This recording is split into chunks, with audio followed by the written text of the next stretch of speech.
5, 4, 3, 2, 1.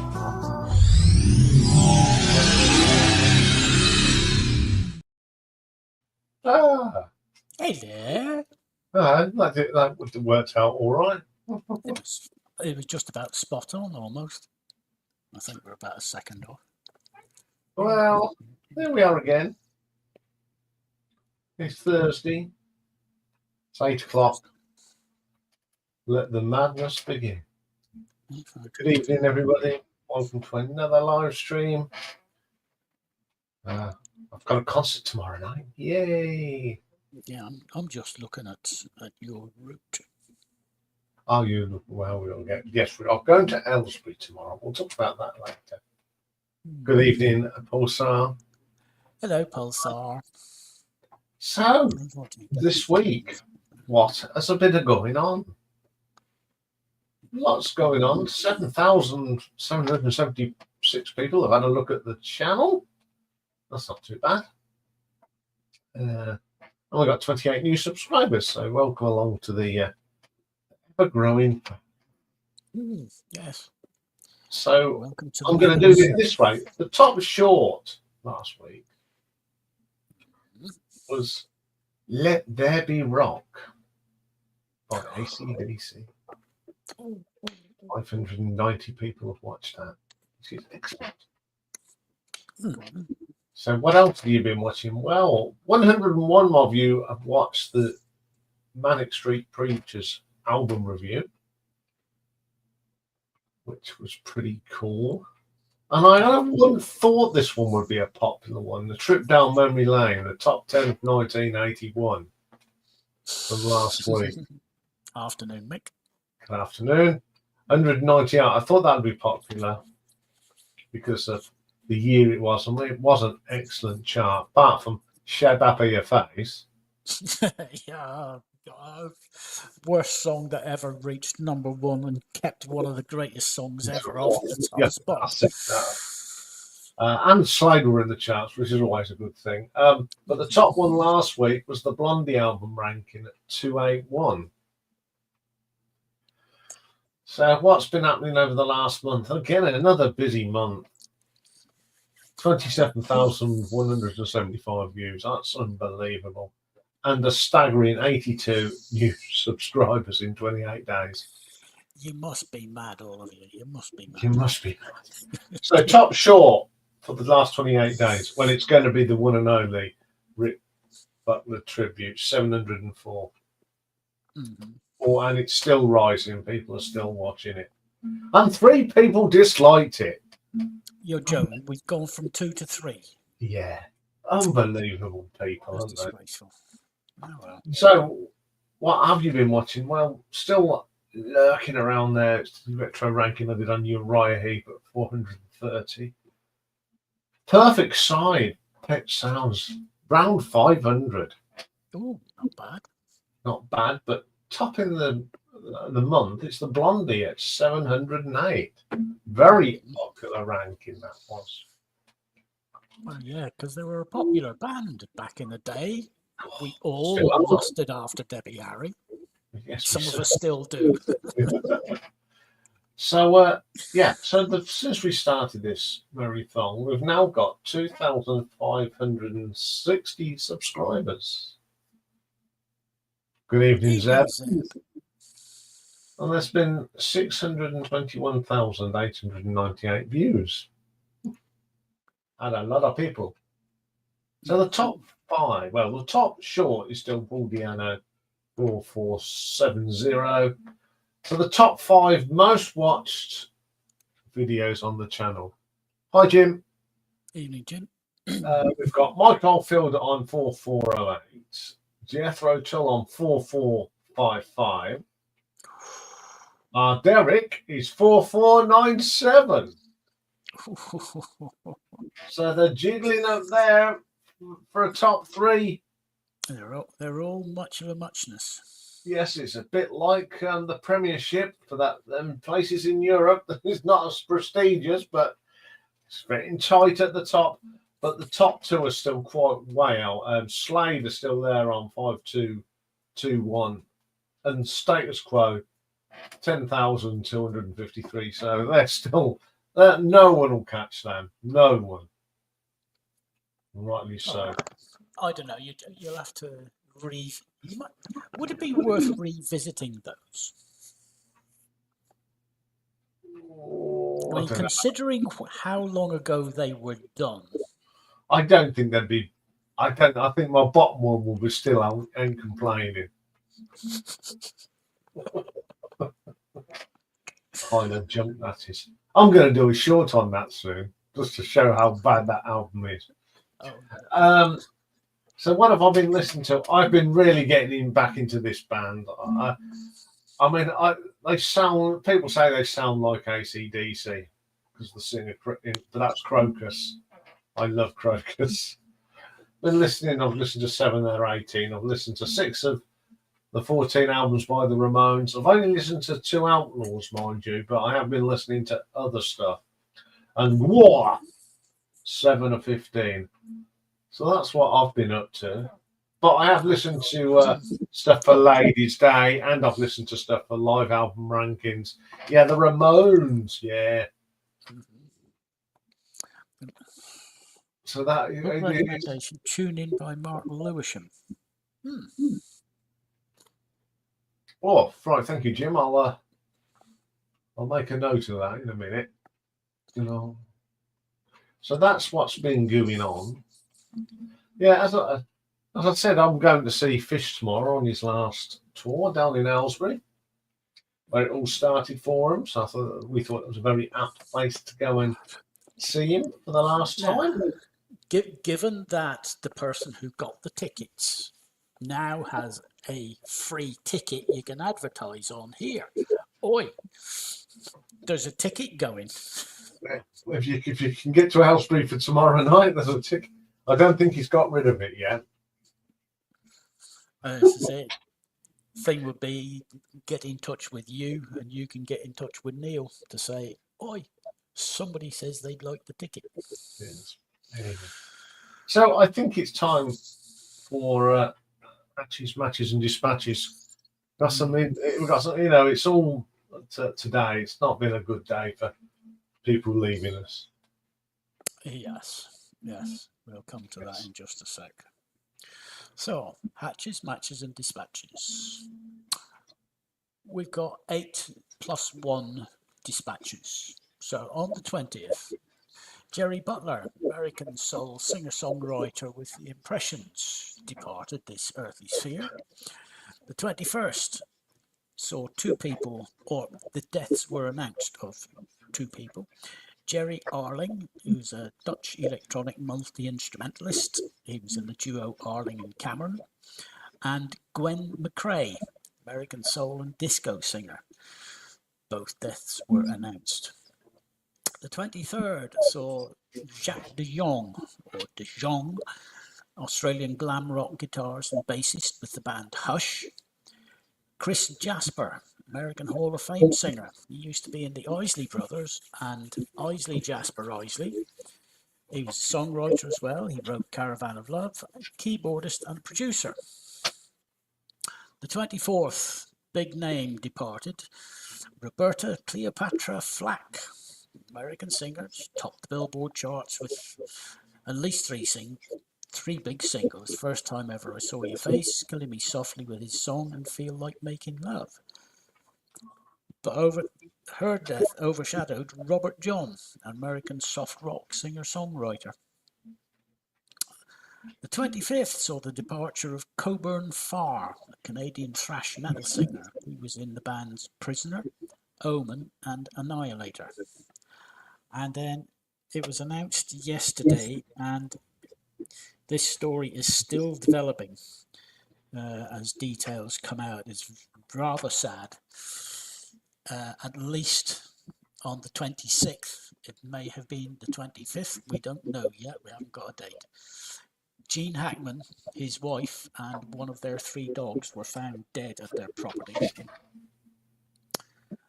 Very sad loss. Gene was 95, had retired from acting about 9 years ago. His wife was a classical pianist. and they were both found dead in their property. Apparently, Jean was found in a room off the kitchen. His wife was found upstairs in the bathroom, and one of their dogs was found near her body. Very sad. Anyway, enough of the doom and gloom. Hatches, birthdays. We've got 8. 45 today is Bobby Marcel Wilson. He's better known by the stage name Bobby V. He's an American R&B singer. 52 today is Peter James Andrea, British-Australian singer-songwriter and media personality, but we know him as Peter Andre. 54 today is Rosonda O'Celian Thomas. She's known by her stage name Chili. She's an American singer, dancer and actress. She's a member of the group TLC, one of the best-selling girl groups of the late 90s. 62 today is a gentleman who was born with the name Jan Marcus Stenfors. You might not recognise that name, but you might know the name Nasty Suicide. He's a Finnish musician, best known as the founding member of Hanoi Rocks. 65 today is John Roy Van Zant. We know him as Johnny Van Zant, American singer and the current lead vocalist of the southern rock band Lynyrd Skynyrd. 68 today, and this one caught Iain by surprise. Adrian Frederick Smith, English guitarist and singer, best known as a member of the heavy metal band Iron Maiden. 71 today is Neil Joseph Schon, American musician and songwriter. He's best known as the co-founder and lead guitarist for Journey. And granddad today is 82 years young Jimmy Burns, American soul, blues and electric blues guitarist, singer and songwriter. On the side of matches, we've only got one today. Back in 2004, American singer-songwriter Solange Knowles, that name should ring some bells, married Texas Southern University football player Daniel Smith. They got married on Grand Bahama Island.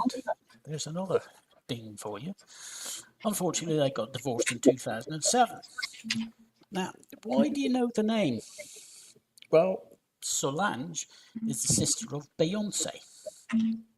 And back in 2014, she was caught on CCTV in a Manhattan elevator attacking her brother-in-law, Jay-Z, and being restrained by a security guard. Apparently, they've kissed and made up since, but that was enough to project her into the spotlight. So there's your hatches, matches, and dispatches. As such, we haven't got a talking point today, because we're hoping that somebody will be joining us to give us a little presentation about Japanese music stores. I think that's going to be rather interesting. Yes. Yes. Do you want to do last week's result first, or what's on next week? I can do, as I have to switch now from. Find out who the first semi-finalist is. Get to there, and we go. Shh, come on. Oh, behave. Here we go.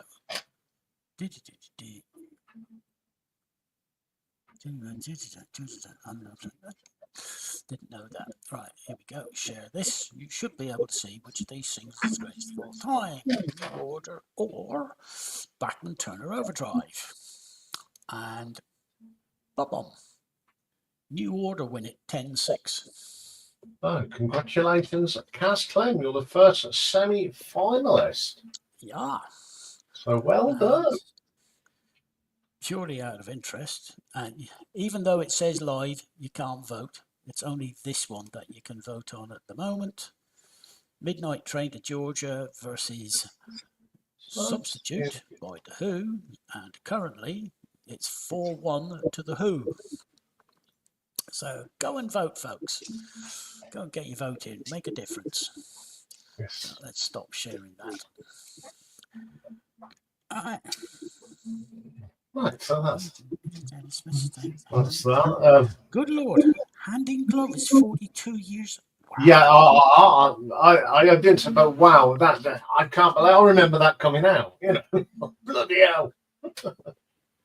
Yes, and as Jim said, it was recorded at Strawberry Studios, which is owned by the magnificent 10cc. Have you got the voting link? Have I got the voting link? I have somewhere. I'll do it. I'll talk amongst yourselves. I'll try and do this Hang on. very quickly. No, it's okay. I can. You can. Yeah. Okay. Link. Bump. That should have appeared. There we go. There you go. There's the link. I know you can't do it from there, but that is your link you need. Well, they can do it in the YouTube channel. Yeah, you can do it from the YouTube channel. Yeah. Mm-hmm. So there we go. So I suppose we better find out what's going on next week. That's an idea. So let's add that to the stage and make it big, and away you go. So there we go. We're already into March. Where's the year going? So what are we going to start off on Monday? Well, we're going to continue on with some Oliver Wakeman. Now, one or two people have really enjoyed watching the Oliver Wakeman and listening to it. I mean, so we're going to look at the collaboration.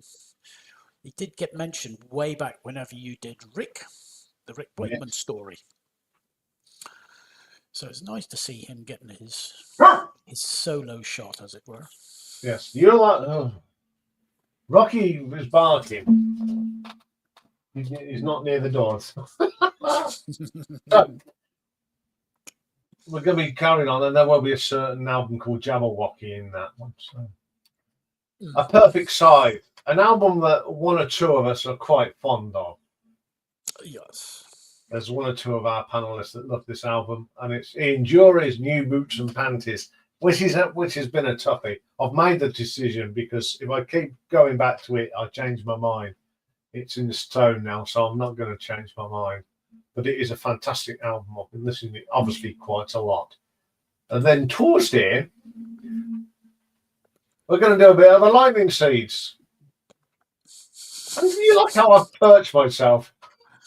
Yeah, I like the way one's looking up back, going. Who the Who's it?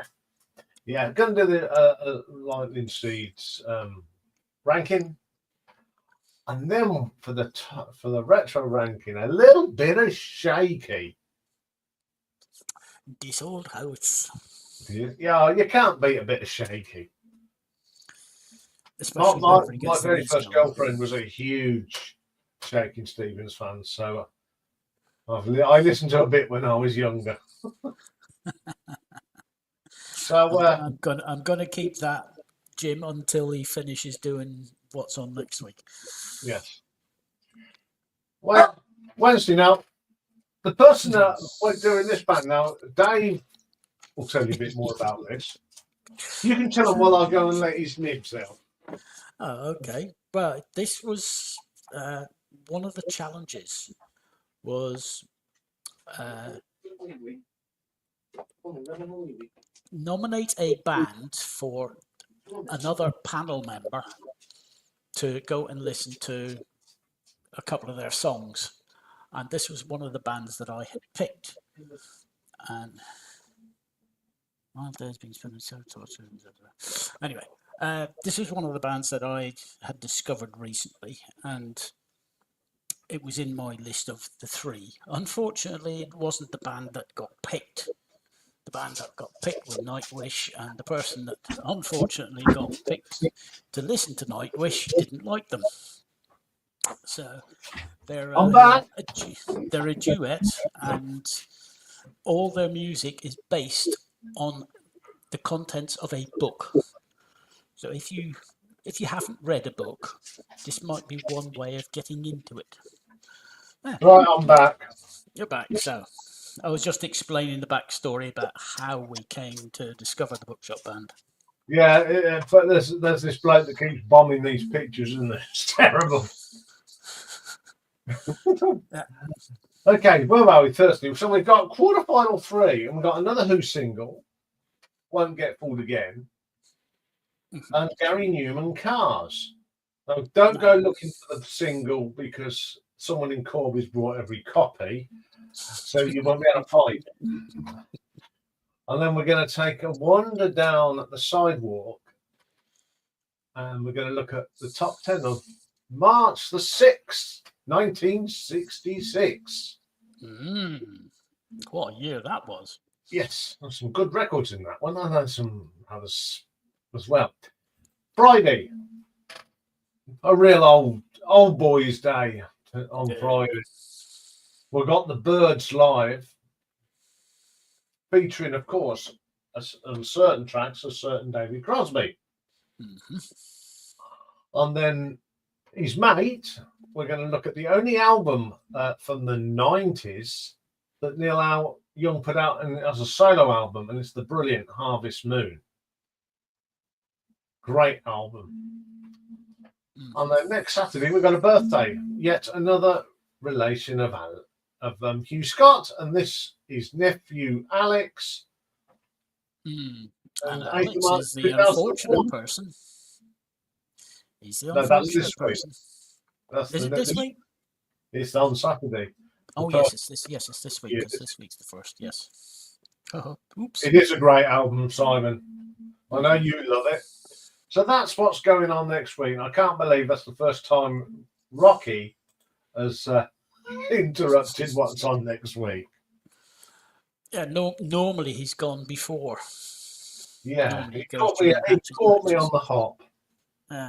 Evening, Simon, and evening, Mike. Now, here we go. This was the thing that Jim put up.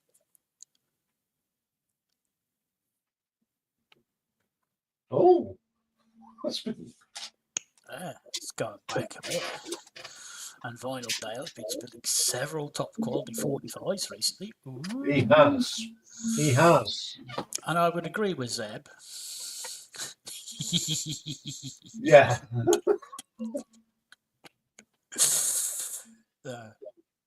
Well, it makes the thumbnails a bit of fun, doesn't it? Really? Oh, and Dave's in as well. Evening, Dave. Good evening, Dave. So yeah, so tomorrow's fish. Last time I shall see him, and I've been watching fish now since. Yeah. Well, this is it. He's once he finishes this tour, he's going to. Is it Mull? Well, he lives up in the sky anyway, but it's up one of the islands. He's doing proper farming, isn't he? My mic sounds a bit tinny. Oh dear, that's not good. Is that better? I don't know. I can't tell because I'm on headphones, so it sounds different for me. Is that any better? We can hear you moving on the desktop. Yeah, so I'm just moving it around. I'll just leave it there. You know, apparently base on it. No, I reckon you need an absorbent mat underneath it, underneath the base. Well, there's an old dishcloth. No, you need something that's more absorbent. But does it sound as good as Dave's? Or? Yeah. You see, Dave's a smart arse. Dave's wearing a headset. Well, if we do that, has that made any difference? Well, why don't you count backwards from 10? 10, 9, 8, 7, 6, 5, 4, 3, 2, 1. And now lean back and as if you're showing records. Da-di-da-di-da-da-da. Rhubarb. Hey. There you go. Thank you, Simon. Thank you, Mr. Technical Man. Not just moderator, but technical director as well. Now I'm going. He sent me a lovely little video early. His talents are wasted. He's built a Lego train set for his kids that goes all down the lower part of his house. Fantastic job, Simon. Sounds excellent. Yeah, your talents are wasted. It goes under the table and all sorts.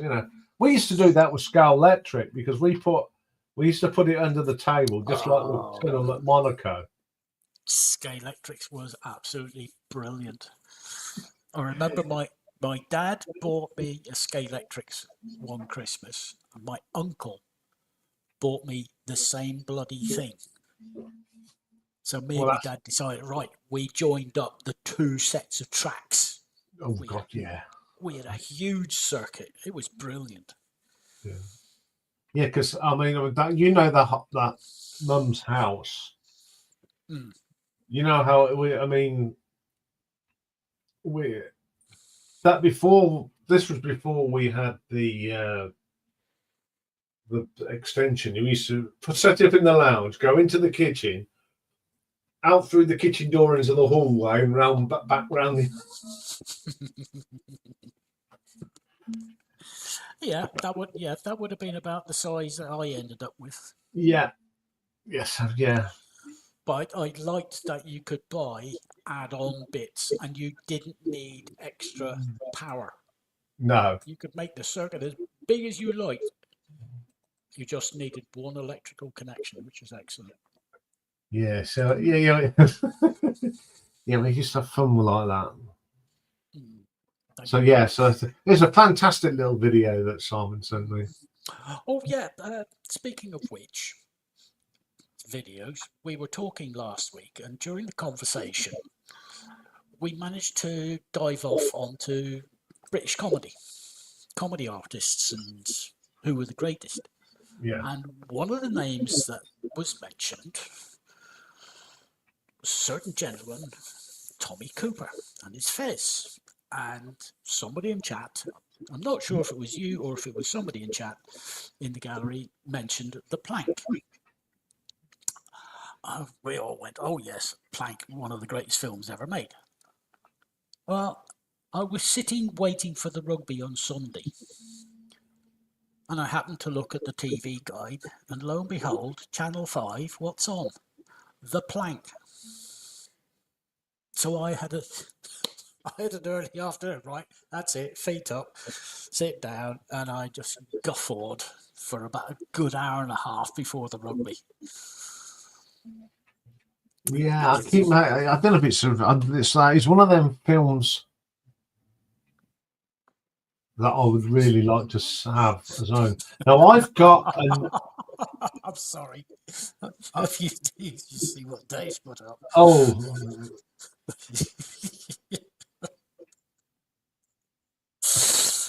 Nice one, Dave. That's a cool one. Yeah, but I've got another one very similar to that. Oops. Good evening, Mike. Good evening, Mike. And it's got who's it got in it?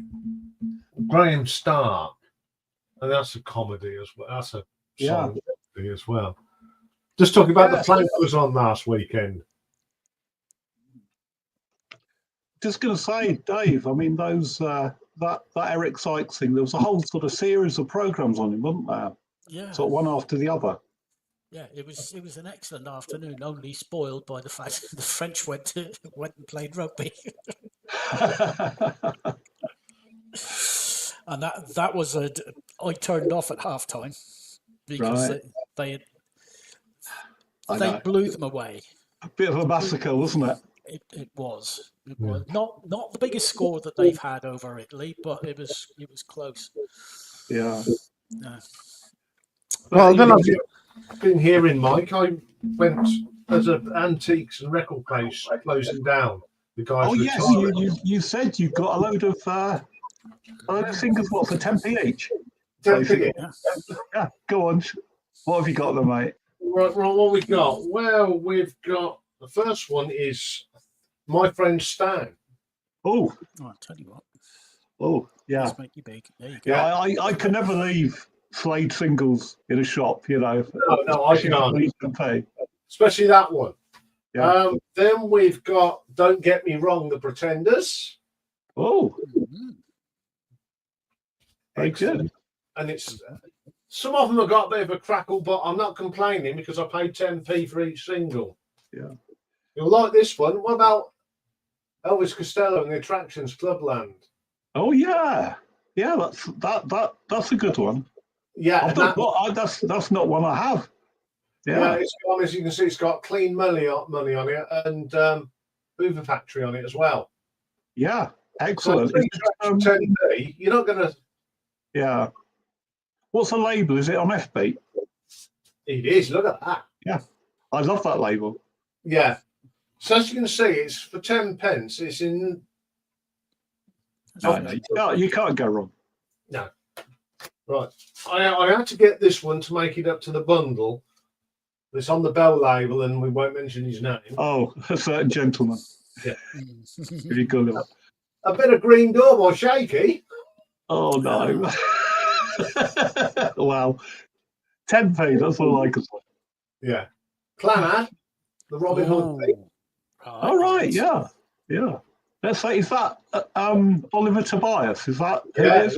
that's who played him. I loved it, that series as a kid. Yeah. Great find here. Oh, the old Oh, Lieutenant Pigeon. Yeah, and I mean, look, it's Yeah. not bad nick either, and that one plays really well as well. Yeah, very good. Let's put it back in the thing. A bit of Searchers. Sweet for my sweet. Oh, Pretty good stuff. yeah. Another Slade Rat single. Look what they've done. Oh, crikey, yes. Yes. Oh, I'm sure might show this when Nick comes up again, but that was about more from Toya. Yeah. Yes. This has got Goodbye Morning Universe, Urban Tribesman, Yeah. In the Fairground, and the Furious Futiles. I think that's a nice picture of her as well, isn't it? Yeah, it's excellent. I mean, the one on the back isn't bad either. Yeah. I couldn't believe that. You know, an EP, and you played at 33. Yeah, I know. Yeah, I have that one. Yeah. Yeah, it's great. I'm so pleased I've got that one, and that plays well.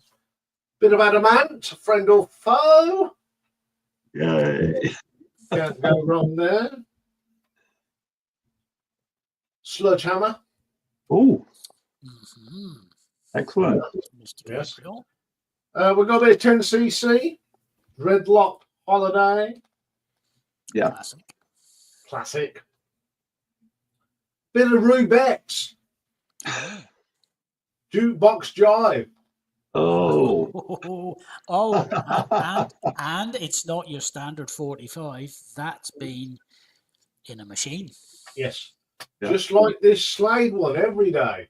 Yeah. That's one of my favourite Slade songs. Yeah, it's a brilliant song. Now we're going to do a bit of Billy Joel.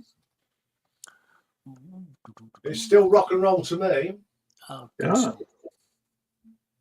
You can't go wrong here. The Mighty Quinn. Manfred excellent. Mann. Yeah. Yeah. The shortest ever record to get to number one. Oh. Adam Faith.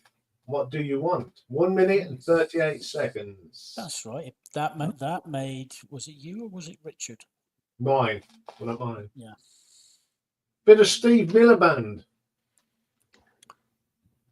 Rock and Me. Oh, right. Another Shaky Stevens record.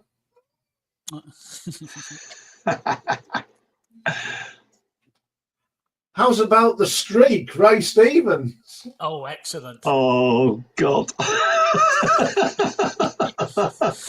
that, you know, Well, was that number one? It was certainly in the charts for a long time, wasn't it? Can't remember. You can't believe the same bloke had Song Blue, can you? I know. Yeah. A bit of Rasputin, Boney M. Yeah. A Christmas record that gets forgotten about. Hey, Mr. Christmas, Shawaddy Waddy. Ah. A reissue of Young Girl. Oh, yeah. Yeah, great song. Love that song. We've got American Pie single. Yep. Part 1 and 2. What was on the Another B-side? band that we can't mention. Another one that we can't mention. Yeah. You can mention the band if it's just the band. Yeah. Because he's not involved in that. Yeah. Gloria, Lorna Branigan. Yeah. Oh, I crikey. love that song. I know it's cheesy, but there you go. A Well, bit it of can Procol be. Harum. Mhm. White a Shade of Pale, and on the B side is Lime Street Blues, which is a fabulous track. That's a nice one because there were two versions, if I remember correctly. Yeah, and I've got the one with Lime Street Blues on. Nice one. Yeah, I think it was Homburg on the B side of the other one. I think it was. Yes, and then they released that as a single. Yeah. And then this one about it's our Kim, but guess what? Someone signed it in a silver pen. Oh. Yeah. They're not content with that. Oh no. She puts it on the label. Oh dear. Well, you could give them a shout out. Yeah, V Begova, whoever that is. So there we go. I can't grumble though, can I? For No. £3. No, that was that's a bargain. Yeah. Yeah, okay. Take the rough with the smooth, don't you? You know, and yeah, This is it. You're yeah, that always was going to that was really good. So I see you doing Ian Jury then, a perfect side. Yeah. get. I think that's a bit of a no contest actually, but I won't say what I think. Yeah. But yeah, I think one side is definitely better than the other. Yes. Yeah. I think we're all in the same. So I think my best ones out of them two. Yeah, absolutely. Yeah. So He signed Bridget Jones. I'd ask me money back. Oh, Dave. Look, Was Nick, that a nice one? Look what we did get. You see? Yeah. Bit of Toya. Yeah. And that's I've been looking for that's a that. good show. though. That Procol Harum opening for Yes. Wow. I've been looking for that for a long time. Clubland.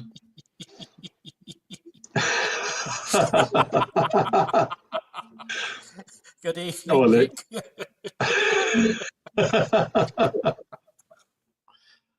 Yeah, so what have you been up to, Mike, since last week? Anything good? Bought anything? Or I've bought a couple of things this week. Just a single and I'll show you a single and an album. I'll show you the single first, and it's there you go, Nick Lowe, Little Hitler. Little Hitler, yeah, and yeah, this is on the Radar label, which is another one that I really like. Yeah. There's a strong connection between Radar and Stiff, because Jake Riviera, one of the co-founders of Stiff, left and went to Radar. Right, I'm just going to add Michael. Hello, Michael.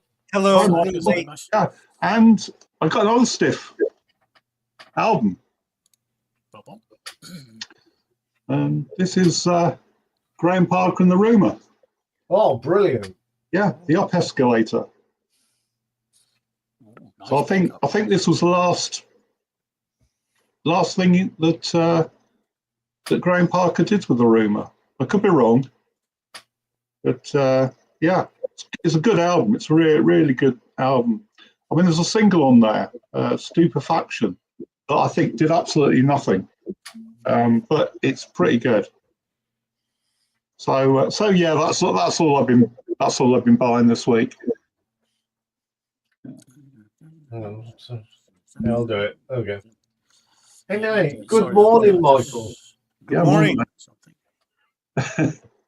So, how's the weather in Japan? Is it spring or is it still winter?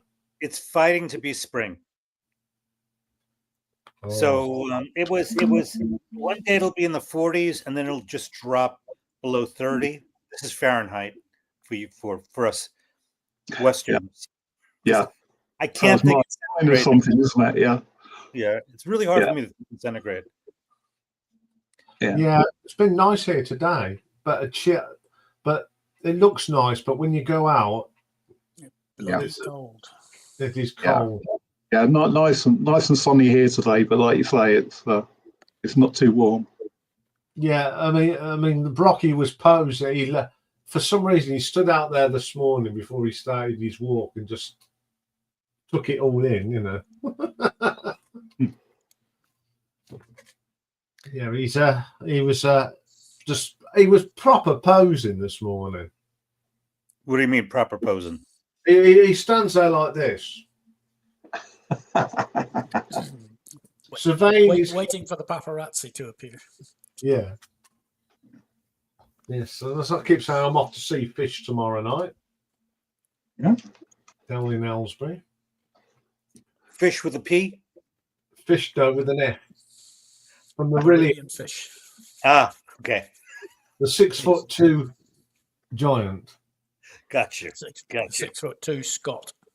Yeah. Yeah, no, that's his end of this is End last of tour. it. So I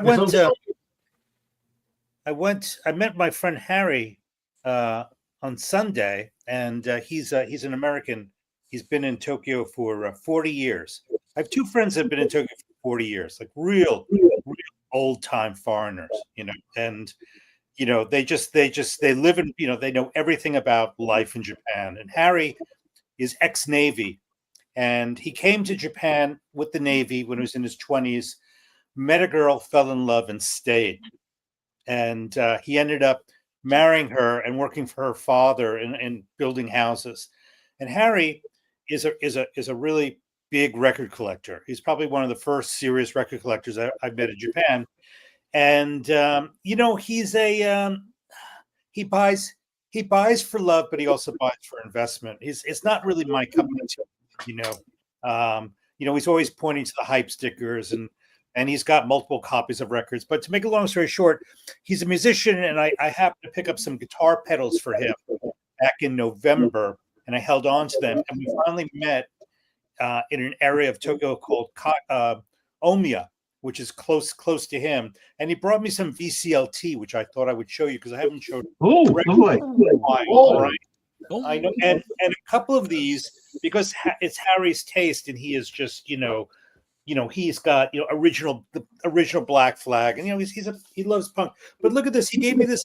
This is a UK compilation, and wow, that is.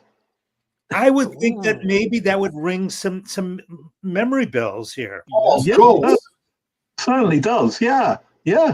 How about Darling Warner? And God, I haven't heard that name since 1980, whatever. Yeah, I know. Fad Gadget. You don't hear much about them, do you? No. Yeah. Well, what's the John Fox track on I that? only listened to side one yesterday. I'll have to give you a report tomorrow because he brought me a lot of records, so I just had to listen to side one start to finish. And the orchestral maneuvers in the dark is a classic song. I hadn't heard it in years, but evidently the public image song Pied Piper has not been released anywhere else. And he really wanted me to listen to that. I should have done that first. The Somnambulist, but I don't know the John Fox song. I'll let you know next week. Yeah, that's excellent. That's really nice. And I know you like X, and I was very surprised he gave me this. This is Exene Cervenka's first solo record. Wow. And I sampled it. It's quite good. I was very pleasantly surprised. Good songwriter. Right. I didn't know she had any. Me neither. She's got like 3 or 4. Right. Oh, it's lovely. Yeah. Yeah. And he gave me Frank. Now, I've never had a 10-inch record before. It's really amazing. Look at Frank. Look at surfing. This is called Goofy Foot. Hey. cover of Mrs. Brown, You've Got a Lovely Daughter on guitar. Quite charming. I remember that song was very popular in the United States. Oh wow! Ode to Billy Joe. But yeah, it's on. It's a 10-inch. I didn't know what's nowhere on this record on this 10-inch does it say what speed to play it at. I looked all over. Isn't that weird? I I don't would know. say 33. Yeah, I would think it's probably 33. How many tracks are on it? About 3 on each side. Yes. Yeah, so Yes. it's probably 33, isn't it? EP. I should have known that, huh? But Yeah. I'm just an LP person. Huh? Ruby Lisa likes that song. Really? Oh. Huh. All right. Now the next one, it's indie rock American, their debut. I know nothing about them. I sampled it, maybe not my taste. Snatches of Pink. Anybody? No, not at all. Not at all. I Send in the don't know who they are at all. Yeah, I know. so yeah. Out of Chapel Hill, North Carolina. The label is Doggone Records. All right. And it's pretty new. And then lastly, I went shopping for Moi, and I went to Disc Union with him, and I picked this up, Nested. Lauren, Oh, yeah. before. It's quite good. This is I think this is her 7th solo record, and they had 3 copies. One was a radio sample, and the other one was the first pressing. Ended up getting this reissue because it sounded the best. It played. Yeah, why not? Doesn't she look lovely on that photo? She does. She does. Yeah, that's really nice. Yeah. There's a really nice Laura Nero that's on record coming out on Record Store Day in the UK. Oh, what's that? It's her last album. On vinyl, right? Oh, I know which one it is. It's Dancers in the Dark. Yeah. I It's can't remember the name of it. Angel Angel in the Dark. Yeah. Angel in the Dark. That's it. Yeah. Yeah, posthumous album was recorded back in Yeah. 94, 95. That's I'll tell right. you what's worth it on this record, it's actually quite good. It's Yeah. actually quite good. What she has on here. Will You Still Love Me Tomorrow? I think this has got oh no, it's the one of them has some tracks from her Fillmore show on the CD, but that is the the doo-wop record. Right. But yeah, it's quite good. I would pick it up if you like it. If you had to Yeah. have it. I certainly will. Yeah. Thank you. Yeah. Great. I wish I know which title. What it's titled. I knew you. Excuse me, my dog has just. Oh, Oh no. open the window. Oh, you smelly owl. Oh, what did you give him tonight? The chicken foot or the rabbit ear? No, he's had his normal food, but it's got tripe in it. Oh, Yeah. no. Yeah. You've not been feeding him Brussels sprouts, have you? No, I haven't. But God, Struth, Rocky. No. Oh, Oh, God. No. No, Tripe. I've got a He disgusting dog. does. He stinks. in that small flat. Ooh. Yeah, I know. It's a Dutch oven. It's As it's bad not like as- my mate's dog when he used to fight. He used to sniff them. Oh, most dogs do. Yeah. Most dogs do. Yes, we're It's, when, talking it's about whenever you. you get. It's whenever you get the guilty look. You know. Uh-oh.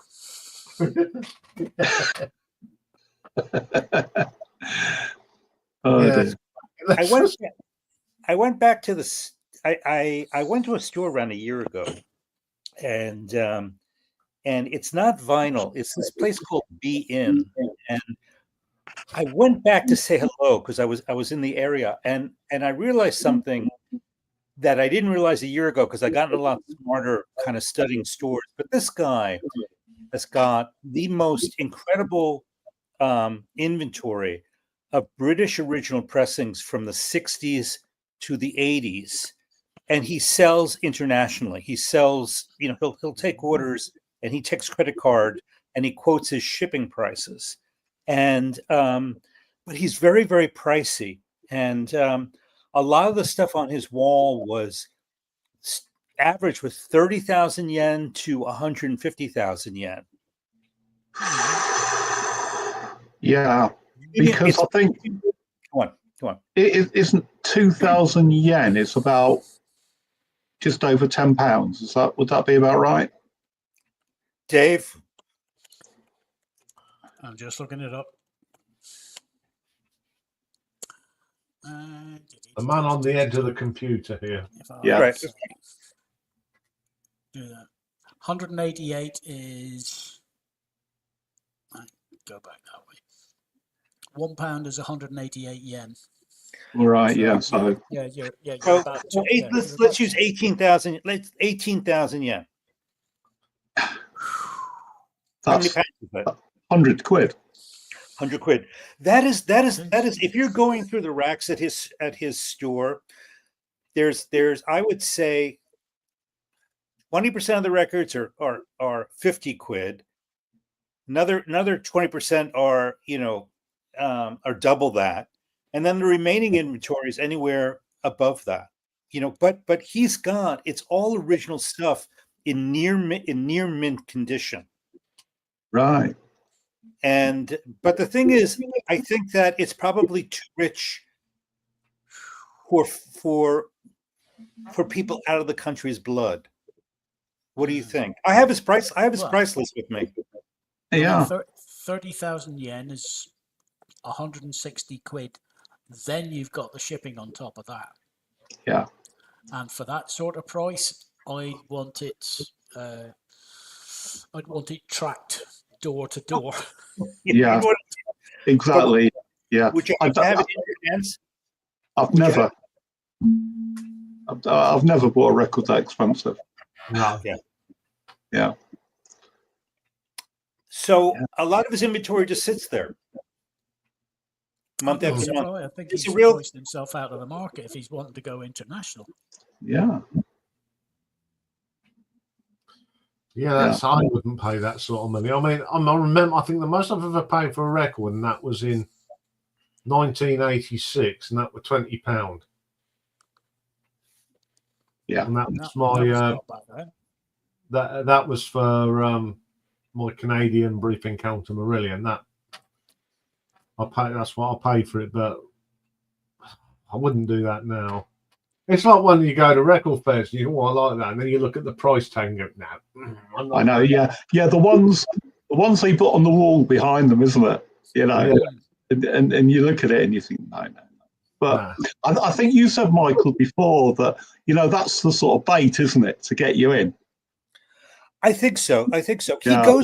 He comes to the UK on a regular basis, and he's been buying at record fairs for years. Sourcing them in the UK and then bringing them back to Japan with him. And then putting a markup on them. Yeah. So really, I suppose the moral of the story then for us is to, get in there before he does. Yeah. And I bet you go through the bargain bins like I do.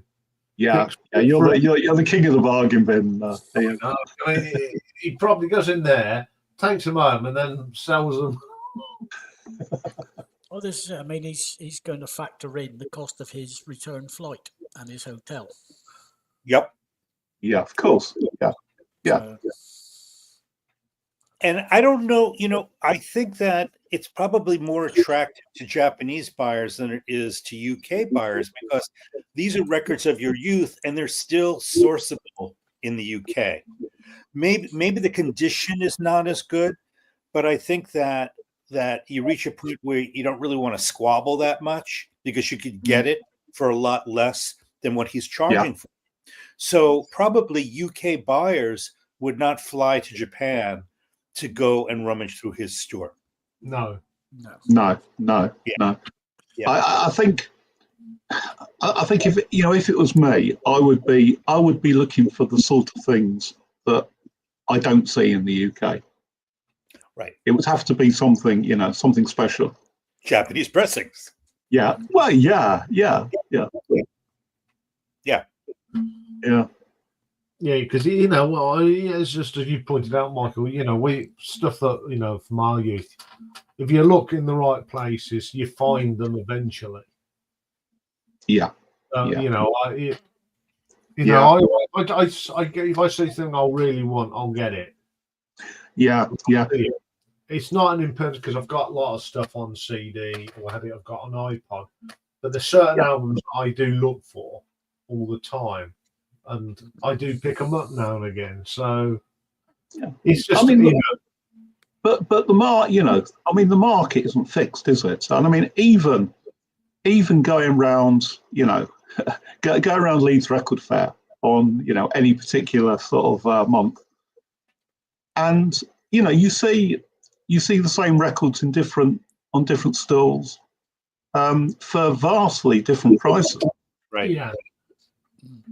You just have to be careful, and I think we probably all sort of done this. That you bought a record and you thought, yeah, I've got a bit of a bargain there, and then 5 minutes later you see someone else is selling it for sort of about 5 or less. But that's the way it is. But then sometimes it depends.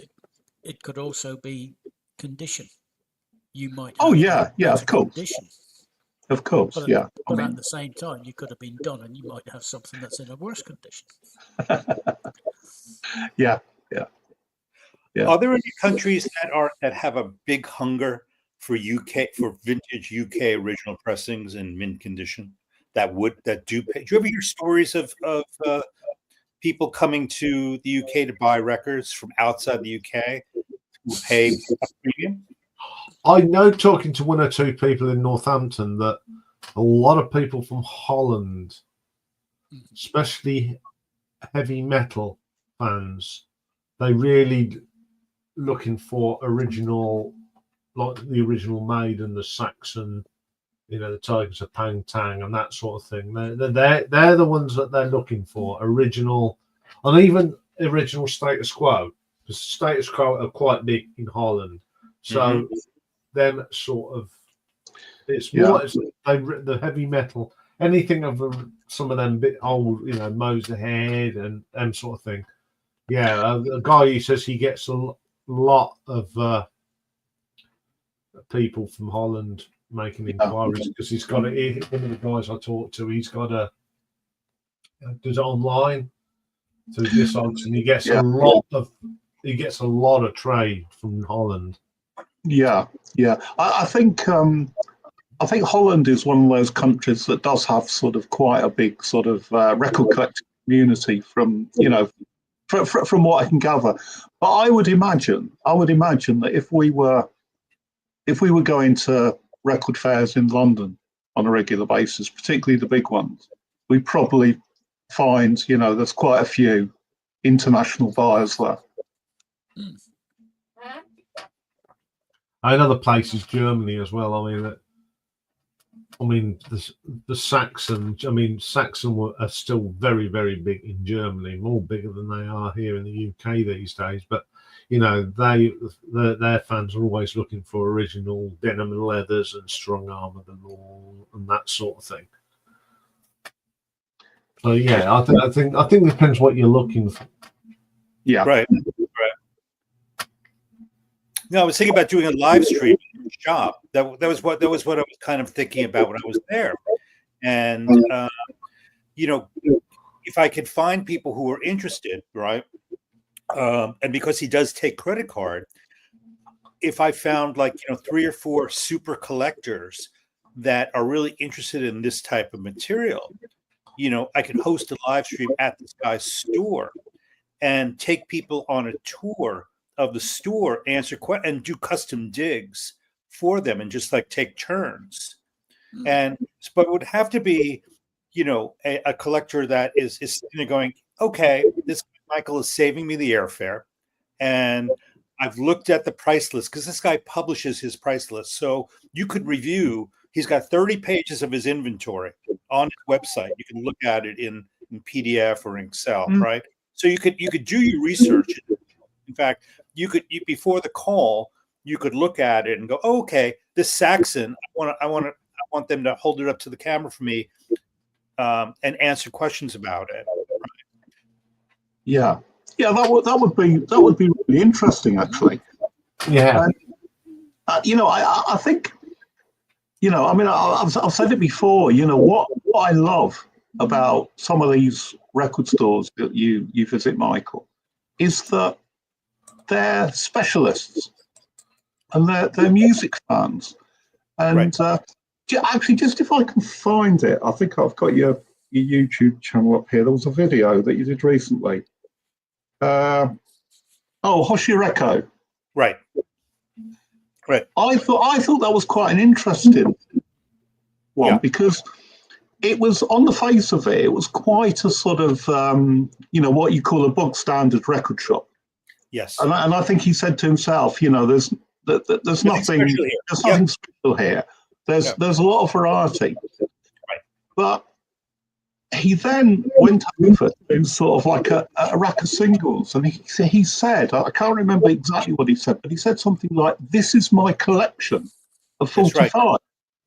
That's right. And that, but it's his stock as well. That's how they do it. I mean, what happens is they buy. Some of these guys are such record fans; they just buy so much over the decades that it's either sell it at a fire sale. Either his heirs are going to sell it at a fire sale, right? Yeah. Or he can sell it himself, or he can go into business. It's kind of like he builds up so much inventory, he doesn't have a choice. This is his retirement. Yeah. His wife has got a job in the auto business. I think she said she exports catalytic converters, for the auto industry. So she's the breadwinner. All right. This is his what do you call passion project. He just opened in November. But it seemed it just struck me as being quite different from most of the record stores that you show, because the others tend to be sort of crammed in with sort of as many there's as many records in there as they can possibly fit into this. And they tend to specialize, whereas his was very sort of very sort of aesthetically sort of laid out, and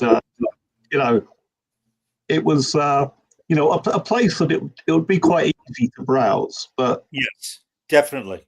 Whereas some of the more sort of like specialist ones, they're more chaotic and probably a lot more fun.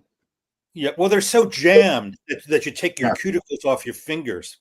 Yeah, after a couple of hours, because they're packed so tightly, right? Like, and you never see the Japanese take out a stack of records to make room for it. They just wouldn't do that, right? Because they call attention to themselves. Yeah. Oh God. So there's no move like we do where we can think and just go. Yeah. Exactly. Yeah. You wouldn't get them doing that in Japan, just flicking up and down, up and down, up and down.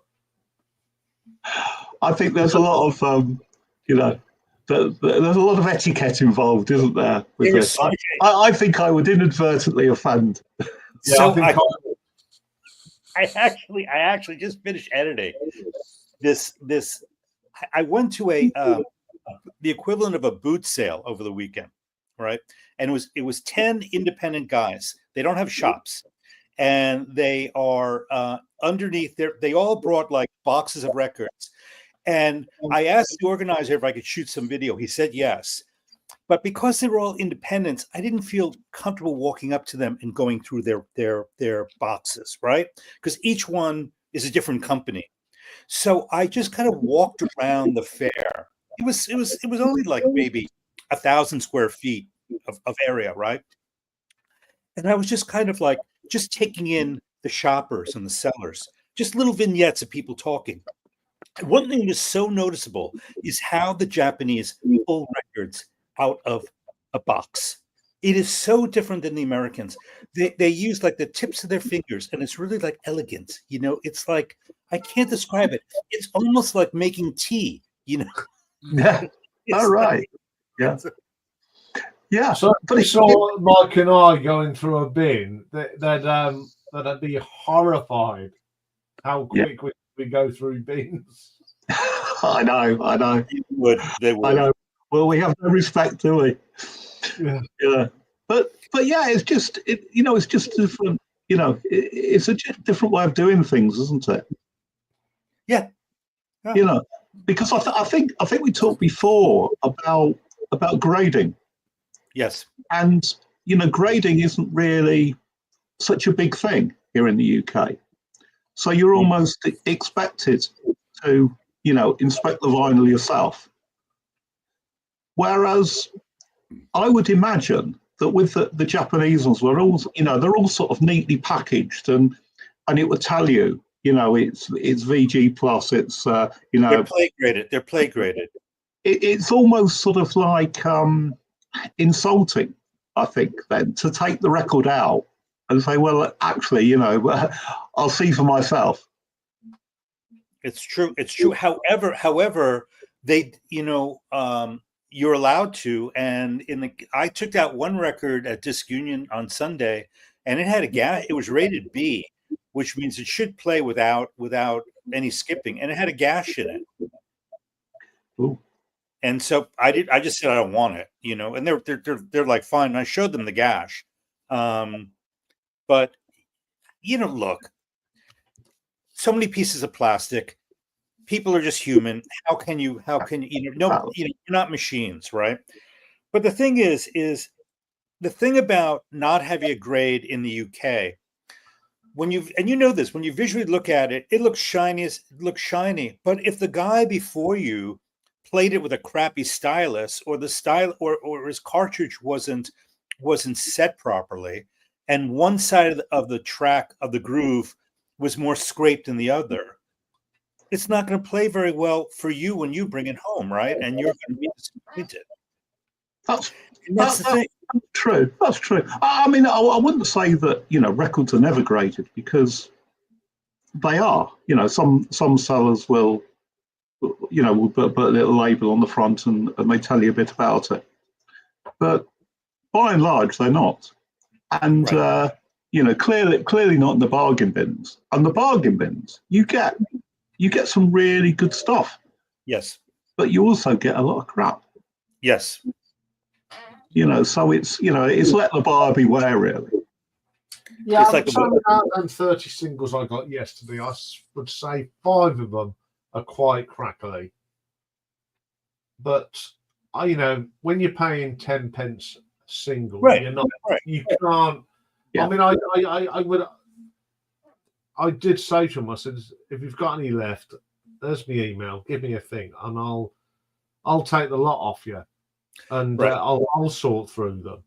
Right. And then I can put them back in, into circulation and whatever. But he said, okay. He says, if I've got any left, I said, I'll go through the lot and I'll keep what I want and get rid of the rest. So hopefully I might have some more. You never know. But he's hoping they'll get. This is Iain. I mean, even if, say, only a quarter of those singles were any good, you've still done pretty well. Right. Yeah, I mean, that mouldy old dough plays perfect. It's Right. someone's really looked up to that. if you want to listen to it over and over again, yeah. And really, the crackly sound is only at the entry of the track. I mean, it doesn't. It's very, very rare that you have a record where it's crackly throughout. No, it's just Even the quiet pages, because once you get going, it disappears. It's only at the lead. Yeah. It's a lead in, and then into the dead wax at the end, isn't it? Right. Yeah. Right. Yeah. I was just thinking there, Michael. Yes. How many stores do you reckon you could go along, make a live video with people sitting watching, with holding their little credit card in their grubby little paws, saying, can you find this? I will pay for it. Can you find that? I would pay for it. Do you The reckon answer, you the could answer, do- the answer is a fraction, a tiny fraction of the stores in Tokyo because the biggest one, Disc Union, does not want cameras anymore in the stores. Right. They post signs. I So was it's thinking of you sort of going in as a representative, the local representative of 3 or 4 buyers, yes, potential buyers, yes, showing them the product. yes. You know, you could make sort of once a month, go Yep. to a different store sort of thing. I need, Oh. and I think that this guy might be the right, might be amenable. So I'm gonna work on a proposal for him. Yeah. But Simon's but on it's his gonna mega take track. the Norway. Oh, look at that! Yes, Oh, hopefully making big, Joey. Lego, isn't it? The Lego Yeah. track. Yeah. Excellent. Yeah. Hey, I bet your good lady's not impressed. no, she isn't. I've made it a bit smaller so it's not going in the kitchen now. So I mean, that one, that the other one was. Wow, that's the entire room. Yeah. That's great. Excellent. So Simon, what happened to you on Valentine's Day? Did you just like find love with your partner and decided not to do a live stream? That's right. I couldn't do it.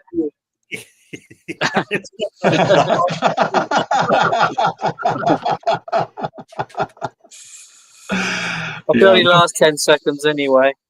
Yeah. I figured. You had quite a Sweetheart, I'd queue. like to do this. No snoo snoo for you. Yeah.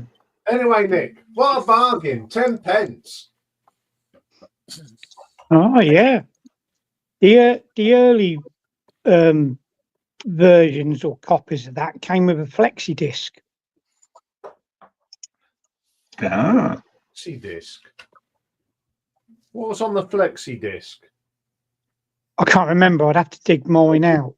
Yeah, well, it's on the Safari. Yeah. Well, I had to pick that. I spotted that. About the third single I went for, so I'm having that regardless. 10 pence you can't moan, can you? No. And I said there's a lot of them do play. So, Yeah. yeah, no Gary Newman, though. Yeah, oh, very poor. Yeah, I mean, if I'd have seen the Gary Newman cars, I'd have put it in the collection. Yeah, but it's like what you said. It's like what you said for next week's Battle Royale. They've all been bought up. Yeah. They're all resident in Corby. Yeah. Exactly. Yeah. Oh, he's took the trains off. Oh, I'll put it up, right? I was going to put 2 on. Oh, Wow. so we don't just get music on this stream, we're getting train sets and all. Riveting. I'm riveted. Michael looks so riveted about train set. From the sounds of it, You see, I was really impressed with your video with the trains on as well. I mean, I know, but you love trains. You were in the business. Yeah. I'm a bit of a sucker for the sort of the driver's eye view on a train. Are you really? Yeah. I love it. Yeah. Ah. yes, I did have a few cab rides in my time. Yeah. And They're there's, immaculate. The trains are immaculate here. Yeah. there's one place near Leighton Buzzard. They're called Linslade Tunnels. When you come out of London on the fast lines, Pendolino's tilt, and it's sort of on a curve, and you're on this tilt, and if you look at it, you think, God, we're going straight into the tunnel because of the way the track goes. At the last minute, it straightens up and you go straight through the tunnel. it's something to. Wet your pants over. Yeah. Wow. And when the guy I did it was a mate of mine. He was making sure he was doing maximum speed on there. 125. Yes. I Anyway, presume you've been on one of those bullet trains then, Michael? Yes, the Shinkansen. Yeah, it's yeah, a I want to go on one of them. yeah. Well, you don't want to spend all your time on trains, Ian, when you visit Japan because you know it's expensive. You don't see anything other than the cute girls with the food carts coming down the aisle. But I'll tell you, you've never seen the women who work for the rail companies here. They're really cute, and you'll just love the uniforms. Everybody wears a uniform in Japan. It's a uniform for everything. Yeah, a bit like our railways. We all had uniforms. A bit like what? We had uniforms, but not as probably nice as. Yeah. And a fag hanging out the mouth.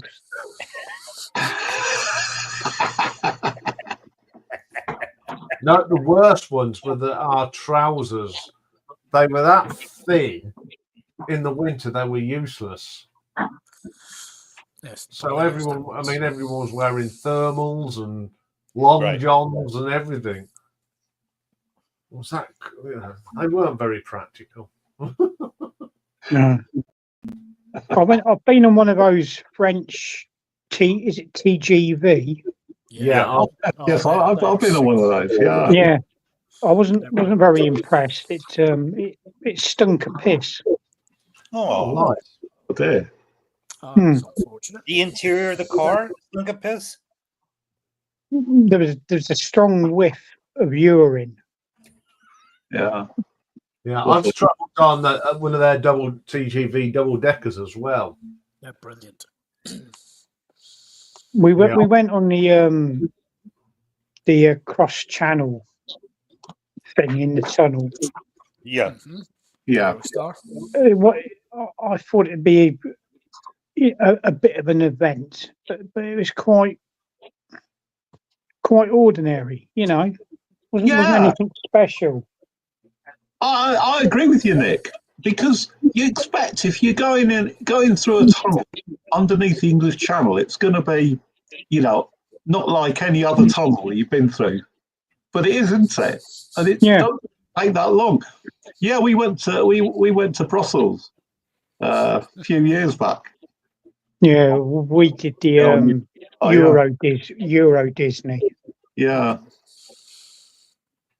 Caught a train down to St Pancras, and yeah, it was a bit of a non-event. But they closed down the Channel Tunnel for our return journey, and we came back on a jumbo jet. Oh, that's not bad, though. Yeah, supplied by the French government. Oh. For your inconvenience. Yeah. And was that the time that the train got stuck? It broke down in the middle of the tunnel. no, it was there was bad weather and a lot of seawater was being blown in. I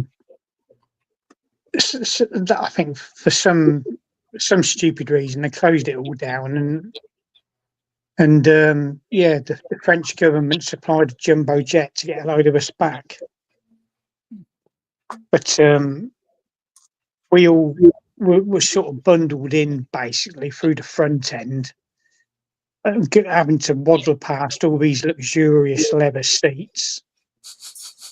Yeah. And there we were at the back end. Down in cattle class. Yeah. There's not many people have been on a 747. I know. It was good. Yeah, and 747s. Because we missed all our train back and various bits and bobs, they even supplied a taxi from where were it wasn't Heathrow, I think it was Gatwick or something. I sort of Stansted, I can't remember which one. So they even supplied a free taxi from the airport back up to Corby. Yeah, Oh, that's pretty good. I think the longest taxi I've done with someone was from Milton Keynes to Edinburgh. Good God. I've driven to Edinburgh in the lorry. Just outside Edinburgh. That took me nigh on 7 hours, 7.5 hours. So it's a long old haul. Oh, he's got 2 trains lined up here. Wow. One. Is this a preview of tomorrow, Simon? No. Just checking. You see, now do you think he builds it for his children, or do you think he does it for himself? Both. For me. I don't think you need to ask that question. It's pretty obvious to me. I mean, I know the size of setup that Iain used to have because I've seen it, haven't I? Yeah. Next week, can we have a scale electric track? Yeah. Yeah, why not? Yeah. Scale Electrics, yeah. Well, I'll tell you what, in the summer, I know Lee, my mate Lee's got one. Get him to bring it round in the summer and we'll set it up in my lounge. I'm on the live broadcasting from the lounge Yeah. in Scale Electric. The only thing is you have to declare a natural hazard whenever Rocky's in the room. Already done. Yeah. Yeah. Yeah. Yeah. Actually, that reminds me. This is a Japanese connection here. You know, the Japanese. They love cats and cat cafes. Yes. But I saw a video on YouTube, and it was a sort of a combination that is just not ever going to work. And I couldn't imagine how anybody could sort of think it would. And it was a cafe that had a model train layout and loads of cats. And the cats were just all over it. Yeah. As soon as one of the trains moved, one of the cats would have it off the track. And that was the draw, right? That was the entertainment of the cafe. So Yeah, the it must, yeah. Derailed. Unreal, isn't it? Is that a derailment? Yeah. They have those cat. I guess they have cat cafes because for a lot of people they can't have a pet in their apartment. Ah. That's how they get it. They get their cat on. They get it out of their system. They go to a cafe and pet the cats, and they get their satisfaction of being around a feline, and then they go home because the property owner won't let them have a pet. Yeah, I saw it. I always remember when James May did that series in visiting Japan. I think he went to a cafe with cats. Yeah. And there weren't just 2 or 3. There's about 40 or 50 cats. Yeah. Yeah. Look at that. There's one in Leeds. There's one in central Leeds. Oh, good God. Yeah. I don't think they have puppy cafes here. No, they don't. They don't work. Well, he's running more trains than actually the railway at the moment. Yeah. Yeah, we get sidetracked. So what shop is it then that's closing down? The record shop or whatever? The Bakehouse in Abington Avenue. Who? The Bakehouse in Abington Avenue. It's the one, there's a TARDIS outside. No, I've not seen that one, I don't think. Yeah. Yeah, he was just. I walked in. He says, "I'm selling me singles at 10p or, 10p a pop." I went, "Okay." I'll just come back to that bunch. Well, yeah, he said all the good albums are gone. He said, He said, "What's left?" He said, what granny had, and then they all brought them to me when they died. Right. Yeah. Well, that's charity shop in the UK for you, isn't it? Yeah, I mean, you know what we was talking about last week? Nicotine coated. Oh God, yeah. Yeah. That was a whole box, and I went nowhere near it. There you go. There it is. That's what's closed. Wow, that's an old neighborhood place. Yeah, so yeah, the actual that's the best bit. The TARDIS. So it's an antique store. It's not a full-blown record store. It's got upstairs. He had a great record little rooms dedicated to records. Yeah. But you could get military uniforms in there, lots of bric-a-brac, old books, old newspapers. It was a proper little shop. Yeah. And a mug of tea for £1 and £1 for a slice of cake. You can't go wrong. So he's going to retire. What's his plan? Yeah, he's retiring. He's been there 14 and a half years. Yeah. I mean, he retired from his main job and he did this as a side, to keep him occupied. Yeah. So he's well past retirement age. All right. I guess nobody wanted to take it over from him, huh? It's hard to sell a business. Yeah, especially one like that. Yeah. It's all his fingerprints are all over it. Yeah. Yeah, it's got that lovely smell. They had the old enamel advertising they used to have on railways. They had quite a few of them as well. Yeah. There was a two-tone one in there. Oh.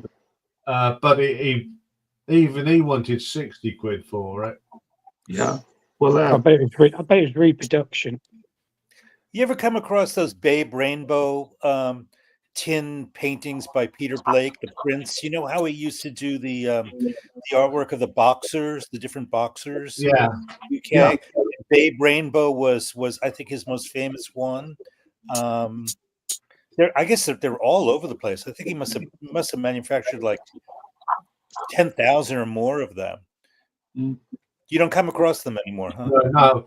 But I did say from what he said. Well, he said, I'm going to sell them on eBay. There's a lot. Yeah, and he said, there's a lot of stuff I will sell on eBay. Yeah, yeah. I mean, those enamel signs are quite collectible, aren't they? Yeah. Yeah, I've got some. I've got a Bisto one. The Bisto Kids. Which right. Yeah, which I brought at a railway auction. Yeah. It's up on my wall.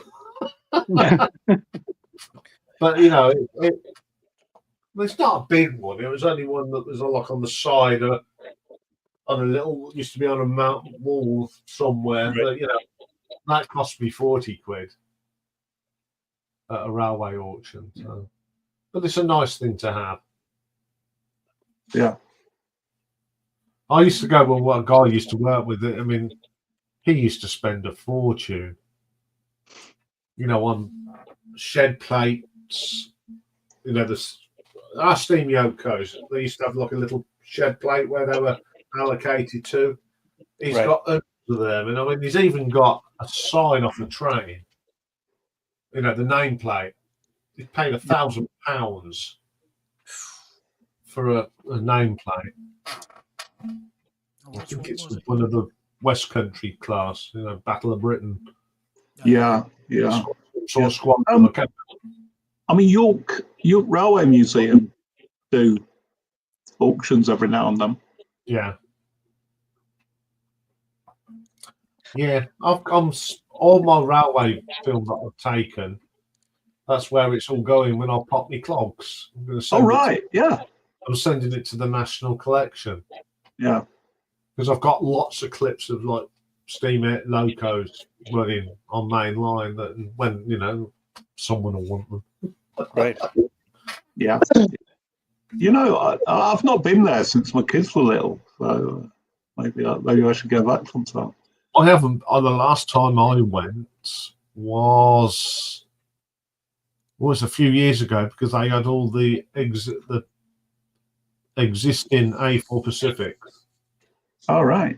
Brought them All back to together? America. They had them all together, all 6. All right. And they had a special viewing day before the public. Because I worked on the railway, we got sniff of it. So we all toddled up there and had a great day taking pictures of all.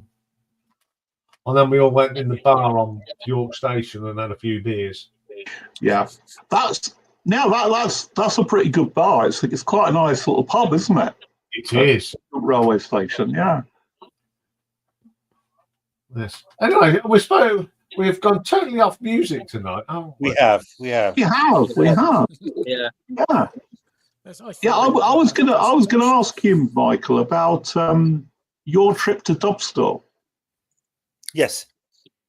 Yeah, because I thought that was really interesting, and you know, and now Nick's with us. You know, I think is the time to sort of talk about it. But you know, the number of singles that he had in there, absolutely phenomenal.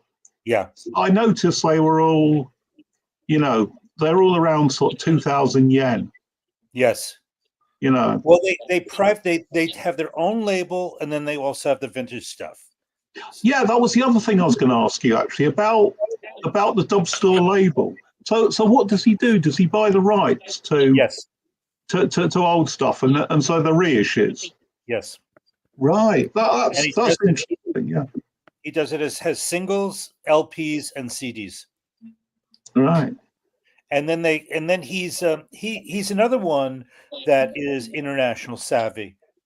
Dub Store and Record City, both English language websites, Japanese and English, credit card okay, shipping, grading, so it's turnkey. But I'm not sure. I don't know if the hunger for reggae and ska is as strong as it used to be. As time goes on, I only say that because there's never anybody in that store. Right. In fact, all reggae stores are not really well trafficked as well as some of the other stores. This is an observation of mine. Could have been on the days I was there, just so happened. Yeah. But pricing very reasonable, especially Dub Store is very reasonable. Yeah. Yeah. But the singles, I mean 2,100 yen. I mean, well, we just established that'd be about sort of 11 or 12 quid, won't it? And what do you think about that? Expensive or not expensive? Reggae singles are pretty expensive in the UK, aren't they, Nick? Depending on what you define as reggae, or is it sort of what I call the modern sort of pop stuff? Is it the old sort of skinhead reggae, Trojan stuff? I'm talking about the sort of the late 60s, early 70s stuff, the Trojan stuff that's on labels like Greensleeves and. Yeah, there is a lot of it about, but the trouble is, because of the popularity of it back then, it ended up at parties and being trashed and all that, and coming across real mint. It's here. Sort of collectible stuff is very tricky. It's here. It's here. Yeah. It appears to me, doesn't it? Yeah. Copies. Yeah. But there's a premium to get it. Yeah. Yeah. But I mean, I'm as Nick knows, I'm looking to collect a bit more sort of reggae and ska at the moment. But quite often, I kind of like last time I was looking through, particularly through singles, and I really, for most of the stuff, I really don't know what it is. Right. So I couldn't say whether it was too expensive or a bargain or whatever. But but like you say, you know, the comps are really good. You know, particularly those Trojan ones. You should give Dub Store a spin, Mike. Just go to the site and see. Just pick a couple of things and see what they have, and just make a note of what the prices are, and then use that as a baseline for what you're finding in the UK, and see if you could justify it. I don't know if it's possible. I noticed when we were last up in Leeds at the fair, there was a lot of 7-inch reissues knocking around. Yeah, I bought, you know, I bought quite a few of them. Sort of in January, I think I bought about 4 or 5. They're quite reasonable. Yeah. They were quite. I think I was seeing £5 to £7. Yeah, you bought Trojan singles, I remember, when you were last up, and I can't remember what they were, but it was like a sort of series of. Yeah, Trojan Explosion. That's it. Yeah.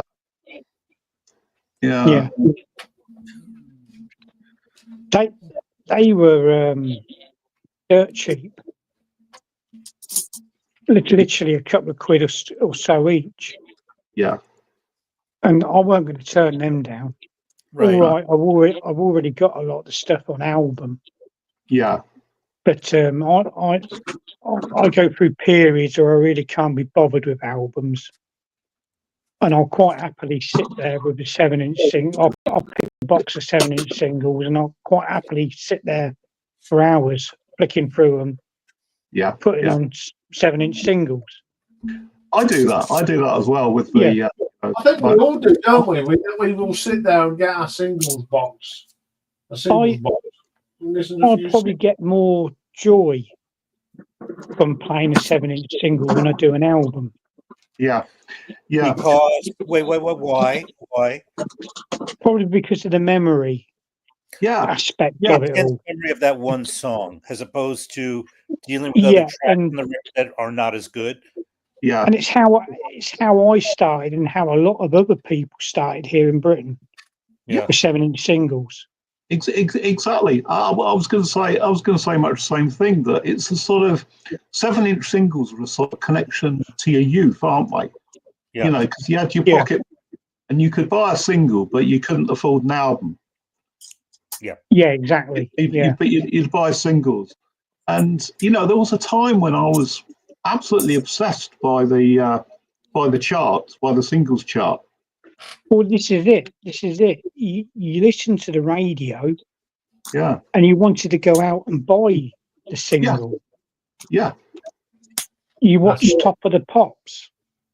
You wanted to go out and buy the single of the song or songs you really enjoyed. That's right. And my mum and that, she never had a lot of money. You know, all right, we weren't paupers, but you were lucky if you got an album you wanted for your birthday. Yeah.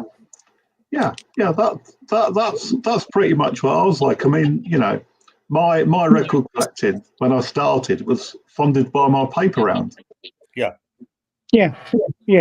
Well, we used to have a coal fire, so I'd be there in the backyard garden chopping up wood for the fire or kindling, and earning a few quid in that, you know, or cutting the grass out the front, you know.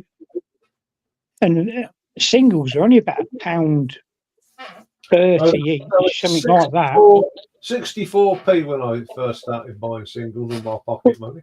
Well, there you go. That was a very, very long time ago.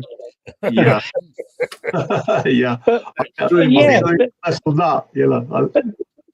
But that sort of shows the point I'm making. 7-inch singles were far more accessible to people like me, Iain, Mike, even Simon, I suppose. Than what album? Yeah, than a fully blown 12-inch album, you know. Yeah.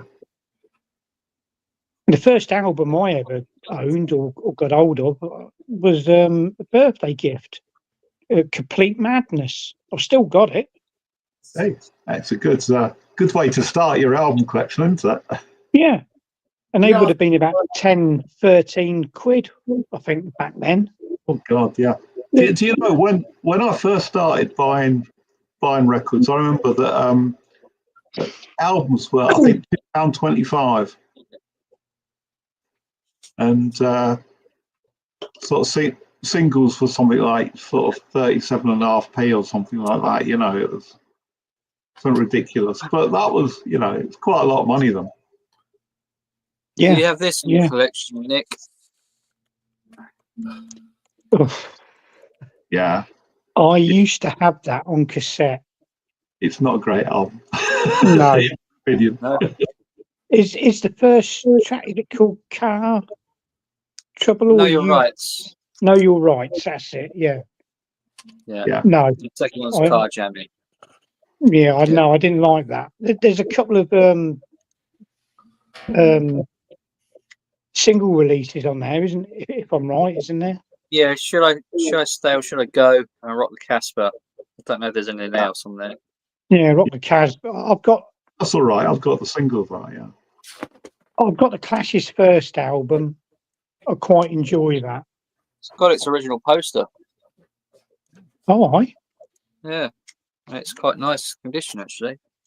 This Hmm. is Yeah. I bought this for about 30 quid, and my mate reckons it probably goes over 100 because it's got the poster. Yeah, Wow. I bet it does go for a few pennies, doesn't it? Yeah. You got a bargain. Yeah. But yeah. For me, the sort of, you know, like you say, the first Clash album, you know, it's a proper punk album. I like Give 'Em Enough Rope as well. I think that's all right. I've got that on the vinyl, but I haven't played it for a long time. And London Calling. Everybody goes on how that, you know, a brilliant, fantastic, but I just don't get it. No. I love the single, the 7-inch single. I think that's their best. It's yeah. But Training Vain's a good track. Yeah. But the rest of it just no. Yeah. Not for me. I've said it before. It just sounds like an album by a band who's, I don't know, lost their way. They've forgotten who they are or what they were, you know, or what they're supposed to be. Yeah. But no. They certainly experimenting, weren't they? And you know, maybe they would have produced a good album if they'd stuck to a single album. Yeah. Do you think Fame did them in? Do you think Fame did the Clash in, derailed them? Quite possibly. I think a lot of these sort of punk era bands and that, they don't want to. A lot of them claim they don't want to be rich and famous. You know, it's all about the music and putting the message out to the kids. But a load of it's a load of old cobblers. You know, of course they want to be rich and famous and well known. You know. Yeah. But, no, I haven't got many 7-inch singles by them because even them are fetching good prices. But I think they're more of a singles band than an album band. All right, people will elevate that, you know, London Calling but nah, not for me. The Clash. Yeah. I mean, I still, you know, I like the Clash, but I've not got any sort of like needs to listen to London Calling or indeed Sandinista. Oh, that's a terrible album, that is. I just I found that the very first single that I brought with the money I saved, and I saved 10p a week. Yeah. And the first thing I ever brought, my first single, was this one. That's Look at exactly the same with me. Look at that. I had no idea. Yeah, that was the very first single that I ever brought. Yeah. Yeah. The very Yeah. first record I ever brought. I've got what people have brought me, for Christmas, but that is the very, very first one I ever brought. Yeah, Ramon, I was going to mention Rashid Tahar. I think that's an absolutely brilliant version of Rock the Casbah. Because back in the 80s, late 80s, sort of 90s, there was a guy on UK radio called Andy Kershaw, and he used to play quite a lot of world music.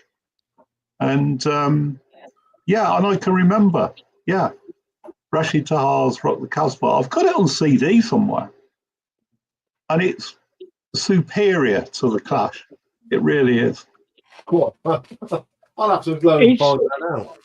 Yeah. Is the 7-inch single big in Japan? Is it, really, really popular?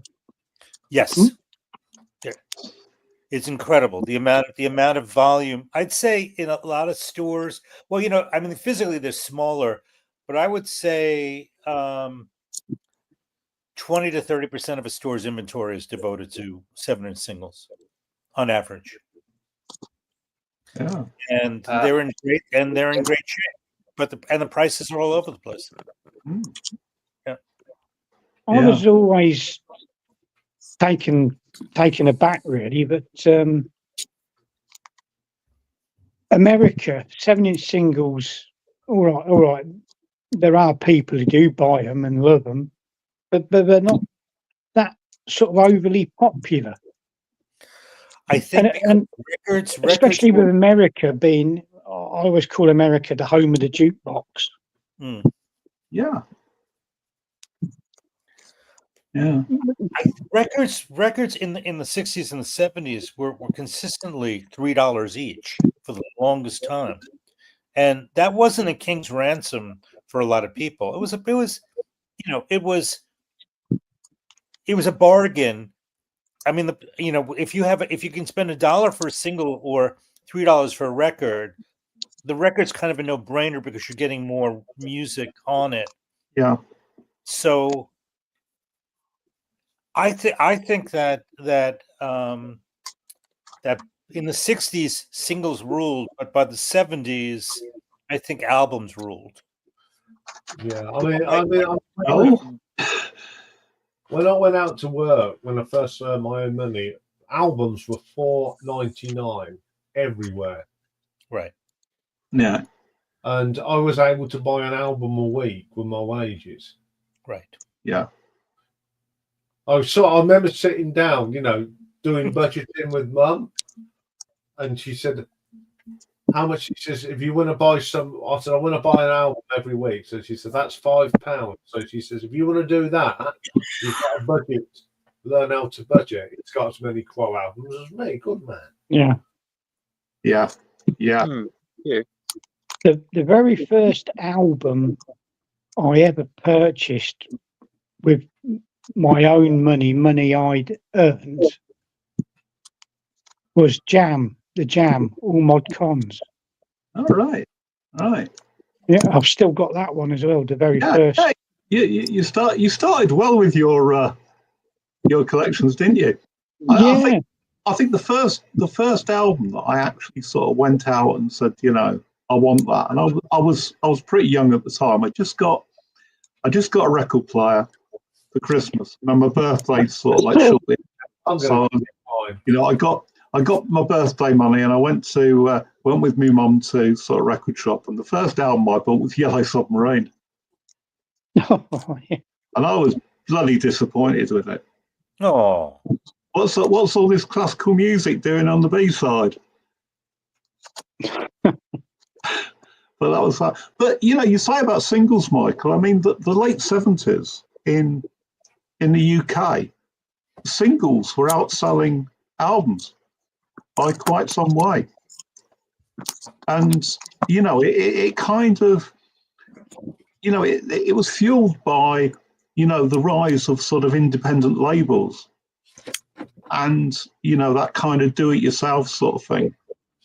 And I think also there's a difference, isn't there, between the UK and the US in that singles tended not to be on albums in the UK, whereas I think in the US, I think there's quite a few sort of like versions of kind of famous sort of albums where the American version's got a single on it that the UK version didn't have. Like the Stones, some of the Beatles, Yeah. the Who, those sort of things. But in the US, you pretty much guaranteed that a single was on the record, was on the album. So you just buy, if you got the single, you either wanted it so bad you got it before the record itself came out, or that's all you wanted. But I think that value-wise, people ended up buying the records themselves if they were true fans, if they were real fans of the band. Do you not think it was some sort of a ploy though? If you bought the single and it was on the album, you'd automatically want to buy the album as well. No, I think you just buy I just think you buy the album. Whereas in the UK, if a single came out that was not on the album at all, and you were a fan of the band, you'd definitely buy that single because you'd have something that was special that was not part of the suite. Yeah, I'm going to show you my first album I brought, and it goes on that principle. This is the first album I bought with my money. Now, I liked Ant Music, Kings of the Wild Frontier, and Dog Eat Dog, and that were £3, and this was $4.99. So it was cheaper to buy. I thought to buy the album and get the other tracks. Right. So that is the very first album I ever brought. I know it's a bit cheesy, but I got my copy of that from a record fair at Leicester a couple of years ago. It was only £1. I couldn't believe it, and it had the merchandise sheet or booklet in with it as well. Really? Oh, that's really. Yeah, I got mine. I got mine from a record fair sort of years later. But this is genuine 1980 material. It's a bit battered now. I want to get a better cover. But yeah, this was the very first album I ever brought my own pennies. Yeah. That's really good. I showed that album the other day because I was doing oh Christ, Steve's impossible sort of contest where he had to sort of link the singles. So I linked my head in. I linked the specials. Do the Dog with Adam Dog Eat Dog. I've just seen your thumbnail. Was that a Lovely Eggs album on your thumbnail? Sorry? For that video you did, was you holding a Lovely Eggs album? I haven't watched the video yet. Yes, I am Moron. Yeah. I am Moron. I am Moron. Yeah. Yeah, Turtles. Yeah, it's got one of their latest albums. Yeah, so show those prices again, Dave.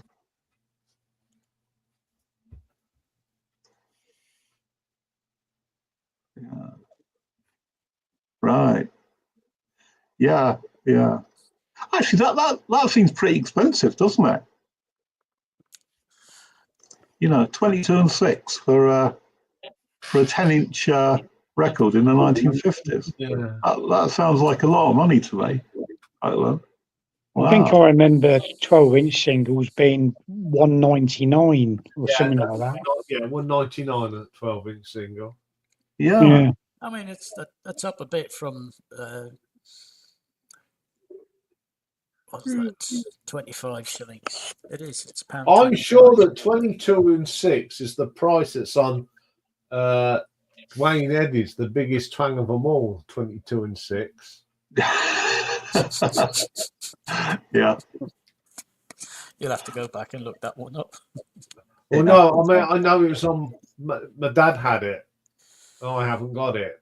That's another album that I'll just bribe because it's just got so many childhood memories. Because it's got a version of the Batman theme on it. All right. Yeah, and it's got what else has it got on there? The Ballad of the Green Berries. Yeah. Yeah, so if I see that I'll just buy that, just like that Spotnik's album. It'll be brought just because. Yeah. Yeah. Well, you know, I mean, the thing is, Ian, if you're going to do a video next time, you know, we're going to have to step up to the plate and buy some interesting stuff, aren't we? Yeah. There's a little thing that we got to do that we've mentioned off screen. So. Yeah. Yeah, Yeah. judicious editing. Anyway, I thought next week Yes. we'll do a wheel spin tonight. So, like I think the first Thursday of the month we'll do a off Rocky's wheel. If that's Okay. all right. First or last? Yeah. Well, we'll Yeah. always spin on the last Thursday, and we'll always present on the first Thursday. Okay. So I Okay. shall bring up the wheel and see what one. Oh, I haven't done this for ages. I can't remember how to do it. Open it in a tab and then share the present. Share the tab. There we go. I've opened up the tab. Let's go to there. Oh. There we go. So the Holy Trinity's come off because we talked about that last week, but they're all still on there. To Be or Not to Be, jacket covers, the lads, the breakup songs, calendars, Jack Frost, Wow. dust collectors. Right.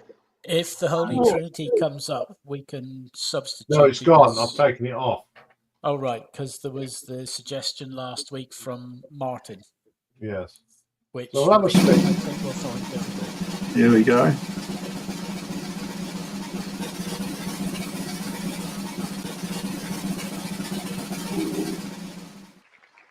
My precious. Right. Explain. This Lord of the Rings. Anything to do with like gems, diamonds, rubies, Okay. gold, silver. Okay. Platinum, yeah. Yeah, so that's what we'll be doing next week. Let's get rid of that. Yeah. Will somebody from Northampton be showing 12 gold bars? Oh, I won't be surprised if that doesn't appear somewhere in the list. It's gonna happen. It's going to happen, isn't it? Anyway, let's come to that time of the night. I'm going to show some things. I don't know what to show. I know. I'll do two of my singles tonight. You're doing that. You're doing that. Frank. Right, Oh, yeah. I'm going to do that. Save that there. Put that there. Brothers in Arms. And And a menu. Perfect. 3, 2, 1. Thank you very much. Thank you very much. Okay. It's lovely to see you up again, Simon, and thank you for sharing your efforts. Obviously, Yes. it's been a busy day. Yeah, It's been a while. Simon, Yeah. you should have given us Yeah. the 2 Well, trains. before we go, I'd just like to say I've been really enjoying your singles. You're spinning those 45s. My Real 60s. nostalgia single. there, mate. Yes. Yeah, brilliant. Yeah. Yes. Really good stuff there, isn't there? Yeah.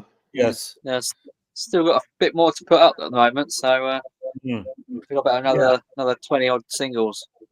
All 40 right. Days was the best. The great double act Walk Right Back and Kathy's Clown. Yeah. Two great songs there. Yeah. And you did the Quo one, which I was pleased with. Yeah. Yes, yeah. We've got some 70s quo as well, actually. I started going to the 70s stuff a bit later on. But, Yeah. I noticed when you were flipping through your albums a few minutes back, and you got a couple of really nice Straubs albums there. Yeah, I've got two of them. Yeah. On the Witchwood, I think it's a great album. Mm. Yes.